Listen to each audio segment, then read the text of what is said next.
by talking to my regular viewers. This isn't a typical video for me. This is actually part of my final reflection for my educational technology class this semester, so I completely understand if you don't fancy watching. To my classmates, welcome to the white space. This is the space in which I talk about things that are on my mind and sometimes start conversations about things. So, final reflection. It comes to you in two parts. Part one, patience.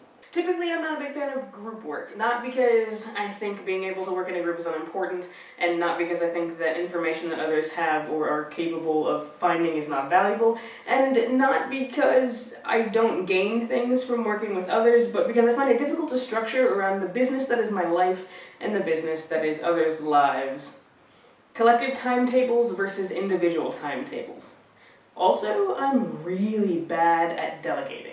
That said, this semester has been an exercise in technological understanding and patience that has really made me reflect on how technology-related professional development is structured and the changes that I'd like to see for a start in my district in terms of technology-related professional development. So this semester's collaborative autoethnography that we didn't find out this term until we were almost done with our first full draft helped me come to a place where I can understand and be more helpful to those who ask me for help. Through reading interviews with my colleagues, through composing a paper primarily mediated by Google Hangouts, and through the conversations we were able to have, I was reminded that I need to approach people from the place where I imagine them complexly, which isn't easy. So between my reflection and our paper, I've come to decide that I really like the way the Ohio Department of Education does their technology-specific professional development. They're dedicated to improving the ability of all teachers, which requires differentiated professional development. It was kind of a duh moment. Teach teachers the same way we teach students. Meet them where they are and move them forward, or diagonally, or in whatever angular direction that moves positively away from the zero on the x-axis. Simple in theory, a lot more complex in execution, I realize.